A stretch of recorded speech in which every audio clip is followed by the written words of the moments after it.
My name is Anna. I married him without knowing anything. At first, he seemed like a great man. His charm was undeniable, his smile infectious, and his words held the weight of promises too beautiful to resist. I was swept off my feet in the whirlwind romance that followed, his attention lighting up corners of my life I hadn't even known were dark. But now, as I sit here in the dim kitchen of our home, staring at the clock that seems to tick the order with every passing second, I can feel the walls closing in. The air carries a suffocating weight, and my chest tightens with the memory of the day everything changed. It began 6 months ago, a mere 2 weeks after our wedding. I had returned home from work earlier than usual and found him standing in the living room, holding a small antique box I had never seen before. His eyes darted to mine as I entered, the usual warmth replaced by something colder, calculating. He quickly shoved the box into the drawer of the side table and forced a smile. "Back early?" he asked, his voice unusually strained. "Yeah, a meeting got cancelled." "What's in the box?" asked casually, walking toward him. "Nothing important," he said too quickly, his tone dismissive. He walked past me and headed toward the kitchen, leaving a chill in his wake.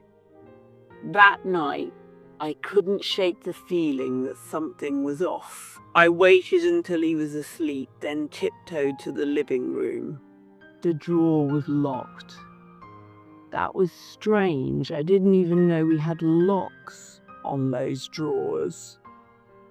And just like that, the first seed of doubt was planted. Over the next few weeks, the man I had married became a stranger.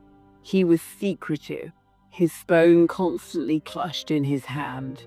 He'd step outside to take calls, always glancing over his shoulder. And then there were the nights he didn't come home at all, offering vague excuses about work emergencies. One evening, when he was out late again, I found myself unable to resist. I searched the entire house, looking for that antique box. I eventually found it hidden in the attic, buried beneath a pile of old blankets. My hands trembled as I opened it, and what I found inside sent a jolt of terror through me. Photograph of me. Not from our time together, but from years before I had even met him. Some were taken at my college graduation, others at the coffee shop I frequented. There were even pictures of me as a teenager smiling with friends at a summer camp I barely remembered.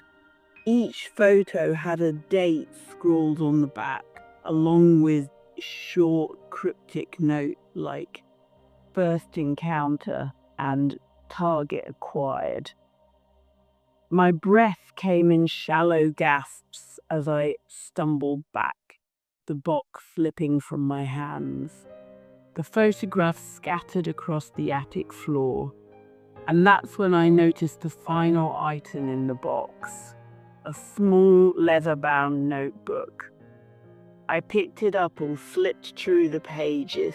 It was filled with detailed accounts of my daily life, spanning years. He had been watching me, studying me long before we ever met. I felt the blood drain from my face as the pieces clicked into place. This wasn't love. This was an elaborate plan, and I was the unsuspecting victim. The sound of the front door creaking open snapped me out of my thoughts. He was home. Panic surged through me as I scrambled to gather the photos and notebook, shoving them back into the box. I hid it where I found it and bolted down the stairs, my heart pounding in my chest. "Anna?" His voice echoed through the house. "I'm in the kitchen," I called back, trying to keep my voice steady. He appeared in the doorway moments later, his eyes narrowing as they met mine. "What's wrong?" he asked, his tone deceptively soft. "Nothing," I lied, forcing a smile. "Just tired." But I wasn't tired. I was terrified. Because now I knew he wasn't just a stranger. He was a predator, and I was trapped in his web. I've started planning my escape, but it's not easy. He watches me too closely, and every move I make feels like stepping onto thin ice. I don't know who he really is or what he's capable of, but one thing is certain: I regret marrying him. And I fear that regret may cost me everything.